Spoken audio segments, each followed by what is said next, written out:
नमस्कार। प्रांजल ज्ञान गंगा में आप सभी का स्वागत है।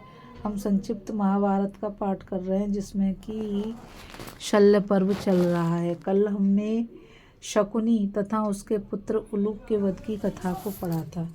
आज हम कथा में दुर्योधन का सरोवर में प्रवेश, युधिष्ठिर का हस्तिनापुर जाने की कथा को पढ़ेंगे। संजय कहते हैं, महाराज, तदंतर शकुनी के अनुचर क्रोध में भर गए और प्राणों का मोह छोड़कर उन्होंने पांडवों को चारों ओर से घेर लिया, किंतु अर्जुन और भीम सैन्य उनकी प्रकृति रोक दी और वे लोग शक्ति, सृष्टि और प्रास हाथ में लेकर सहदेव को मार डालने की इच्छा से आगे बढ़ रहे थे, परंतु अर्जुन ने गांडीव के द्वारा उनका संकल्प व्यर्थ कर दिया।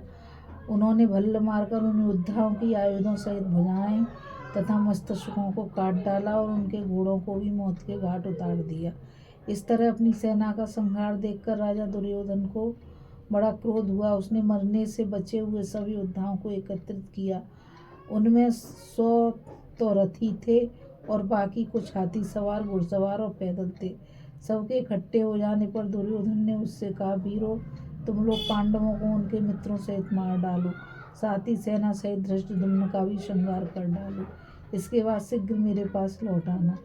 दुर्योधन की आज्ञा शिरोधार्य कर वे रणोन्मत्त वीर पांडवों की ओर दौड़े। उन्हें आते देख पांडव भी बाणों की बौछार करने लगे। कुछ ही क्षणों में वह सेना पांडवों के हाथ से मारी गई। उसे कोई भी बचाने वाला न मिला। वह युद्ध के लिए प्रशिक्षित तो हुई, मगर भय के मारे ठहर न सकी। पांडव दल के बहुत से सैनिकों ने मिलकर आपके उन योद्धाओं का कुछ ही क्षणों में सफाया कर डाला। उनमें से एक भी सिपाही नहीं बचा। महाराज, आपके पुत्र ने 11 अक्षौणी सेना इकट्ठी की थी, किंतु पांडव और सैन्यों ने सबका अंत कर डाला। आपकी ओर से लड़ने वाले हजारों राजाओं में केवल एक दुर्योधन ही उस समय जीवित दिखाई पड़ा। वह भी बहुत घायल हो चुका था। उसने अपने चारों ओर दृष्टिपात किया, किंतु सारी पृथ्वी सूनी दिखाई पड़ी। दुर्योधन ने जब अपने को सब योद्धाओं से रहित अकेला पाया और पांडवों को सफल मनोरथ एवं प्रसन्न देखा तो उसे बड़ा शोक हुआ। उसके पास न सेना थी न सवारी, इसलिए वह भाग जाने का विचार करने लगा। धृतराष्ट्र ने पूछा, संजय, जब मेरे सब सैनिक मार डाले गए और सारी छावनी सूनी हो गई, उस समय पांडवों के पास कितनी सेना बच गई थी? अकेला हो जाने पर मेरे मूर्ख पुत्र दुर्योधन ने क्या किया? संजय ने कहा, महाराज, उस समय पांडवों के पास 2000 रथी, 700 हाथी सवार, 5000 घुड़सवार, 10,000 पैदल थे। उनकी इतनी सेना अभी बची हुई थी। राजा दुर्योधन जब अकेला हो गया और उसे समरभूमि में कोई भी अपना सहायक नहीं दिखाई पड़ा, तो अपने मरे हुए घोड़े को वहीं छोड़कर वह पूर्व दिशा की ओर पैदल ही भागा। जो एक दिन 11 अक्षौणी सेना का मालिक था, वही दुर्योधन गदा लेकर पैदल ही सरोवर की ओर भागा जा रहा था। अभी थोड़ी ही दूर गया था कि उसे धर्मात्मा विदुर जी की कही हुई बातें याद आने लगी। उसने सोचा, अहो, हमारा और इन क्षत्रियों का जो यह महान संहार हुआ है, इसे महाबुद्धिमान विदुर जी ने पहले ही जान लिया था। इस प्रकार की बातें सोचता हुआ वह सरोवर में प्रवेश करने के लिए बढ़ता चला गया। उस समय अपनी सेना का संहार देखकर उसका हृदय शोक से संतप्त हो रहा था। राजन दुर्योधन की सेना में कई लाख वीर थे, किंतु उस समय अश्वत्थामा, कृतवर्मा तथा कृपाचार्य के सिवा कोई भी जीवित नहीं दिखाई पड़ता था। मुझे कैद में पड़ा देख धृष्टद्युम्न ने सात्यकी से हंसकर कहा, इसको कैद करके क्या करना है? इसके जीवित रहने से अपना कोई लाभ तो है ही नहीं। इसकी बात सुनकर सात्यकी ने मेरा वध करने के लिए तीखी तलवार उठाई, किंतु वेद व्यास जी ने सहसा वहां प्रकट होकर कहा, संजय को जीवित छोड़ दो, इसे किसी तरह मारना नहीं। व्यास जी की बात सुनकर सात्यकी ने मुझसे कहा, संजय, जा अपना कल्याण साधन कर। उसकी आज्ञा पाकर संध्या के समय मैं वहां से हस्तिनापुर के लिए प्रस्थित हुआ। उस समय मेरे पास न कवच था न कोई हथियार। चलते चलते जब मैं एक कोस इधर आ गया तो गदा हाथ में लिए दुर्योधन को अकेला खड़ा देखा। उसके शरीर पर बहुत से घाव हो गए थे। मुझ पर दृष्टि पड़ते ही उसकी आंखों में आंसू भर आए। वह अच्छी तरह मेरी ओर देख न सका। मैं भी उसे उस अवस्था में देख शोक में डूब गया। कुछ देर तक मेरे मुंह से कोई भी बात नहीं निकल सकी। तदंतर मैंने अपने कैद होने और ब्यास जी की कृपा से जीते जी छुटकारा पाने का समाचार कह सुनाया। सुनकर वह थोड़ी देर तक कुछ सोचता रहा। इसके बाद उसने अपने भाइयों और सेनाओं का हाल पूछा। मैंने भी जो कुछ आंखों से देखा था वह सब कुछ बता दिया। राजन, तुम्हारे भाई मारे गए और सारी सेना का संहार हो गया। रण रणभूमि से चलते समय ब्यास जी ने मुझसे कहा था कि तुम्हारे पक्ष में 3 ही महारथी बच गए हैं। यह सुनकर उसने कहा, संजय, तुम प्रज्ञा चक्षु महाराज से जाकर कहना कि आपका पुत्र दुर्योधन उस महासंग्राम से जीवित बचकर पानी से भरे सरोवर में सो रहा है। वह बहुत घायल हो चुका है। यूँ कहकर दुर्योधन ने उस सरोवर में प्रवेश किया और माया से उसका पानी बांध दिया। उसके बाद कृपाचार्य अश्वत्थामा कृतवर्मा भी इधर ही आने निकले। इन तीनों महारथियों के घोड़े बहुत थक गए थे।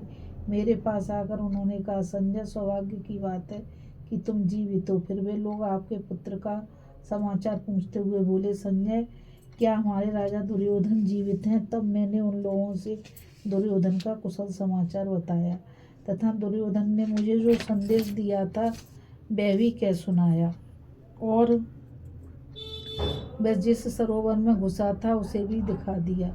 मेरी बात सुनकर वे महारथी थोड़ी देर तक वहाँ विलाप करते रहे, किंतु पांडवों को रण में खड़े देख वहाँ से भाग चले। उन्होंने मुझे भी कृपाचार्य के रथ पर बिठा दिया।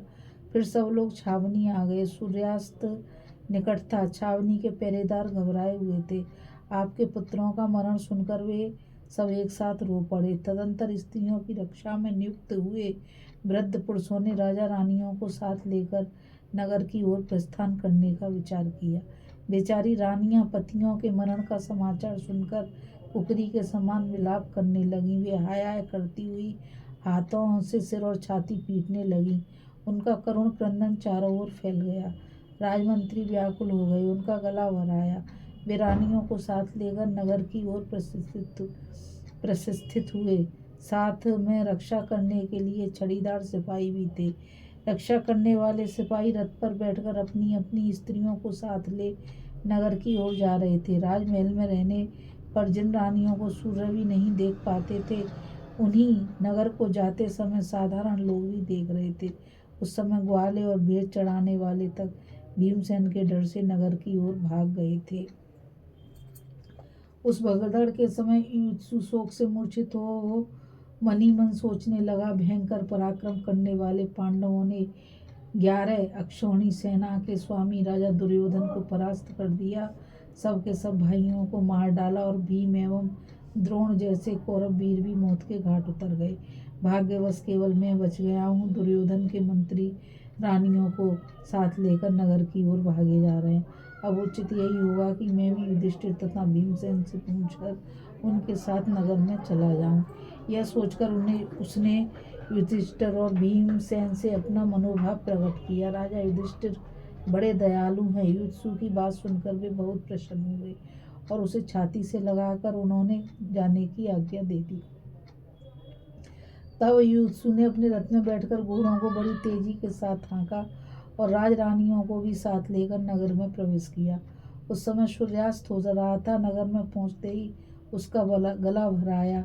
आंखों से आंसुओं की धारा बह चली। इसी अवस्था में उसे विदुर जी मिल गए। उसे देखते ही विदुर जी के नेत्रों में भी अश्रु प्रवाह जारी हो गया। वे विनीत भाव से सामने खड़े हुए युधिष्ठिर से बोले, बेटा, इस कुरुवंश का संहार हो जाने पर भी तुम अभी जीवित हो, यह बड़े सौभाग्य की बात है। किंतु राजा युधिष्ठिर के नगर में प्रवेश करने से पहले ही तुम यहाँ कैसे आ गए? इसका कारण विस्तार पूर्वक बताओ। युधिष्ठिर ने कहा, तात, अपने जाते भाई और पुत्र के साथ जब मामा शकुनी मारे गए, उस समय राजा दुर्योधन रक्षकों से रहित हो जाने के कारण अपने मरे हुए घोड़े को वहीं छोड़ डर के मारे पूर्व दिशा की ओर भाग गए। उनके भागते ही छावनी के सब लोग डरकर भागने लगे। फिर स्त्रियों के रक्षक भी राजा उनके भाइयों की रानियों को सवारी पर बिठाकर भाग चले।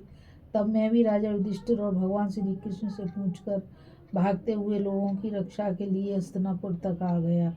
युत्सु की बात सुनकर विदुर ने सोचा इसने वही काम किया है जो ऐसे अवसर पर उचित था। अतः वे बहुत प्रसन्न हुए और उसकी प्रशंसा करते हुए बोले, बेटा यह ठीक ही हुआ। दयालु होने के कारण तुमने अपने कुल धर्म की रक्षा की है। उस संहारकारी संग्राम से आज तुम्हें सकुशल लौटे देख मुझे बड़ा आनंद मिला। अपने अंधे पिता के तुम ही लाठी के सहारे हो। विपत्ति में डूबकर दुख पाते हुए राजा धृतराष्ट्र को धैर्य देने के लिए केवल तुम ही जीवित हो। आज यहाँ रहकर विश्राम करो, कल सवेरे युधिष्ठिर के पास चले जाना। यह कहकर विदुर जी आंसू बहाते हुए चले गए। उन्होंने युत्सु को राजभवन में भेजकर स्वयं भी प्रवेश किया। उस समय वहाँ नगर और प्रांत के लोग एकत्रित होकर बड़े दुख से हाहाकार कर रहे थे। वह भवन आनंद शून्य और श्रीहीन दिखाई देता था। राजमहल की अवस्था देखकर विदुर जी को बड़ा कष्ट हुआ। वे मन ही मन विकल हो धीरे धीरे उच्छ्वास लेते हुए वहाँ से लौटकर नगर में चले गए। युत्सु ने वह रात अपने ही घर में रहकर व्यतीत की। इस कथा में बस इतना ही। अभी हम कथा में दुर्योधन का सरोवर में प्रवेश और युत्सु का हस्तिनापुर जाने की कथा को पढ़ रहे थे।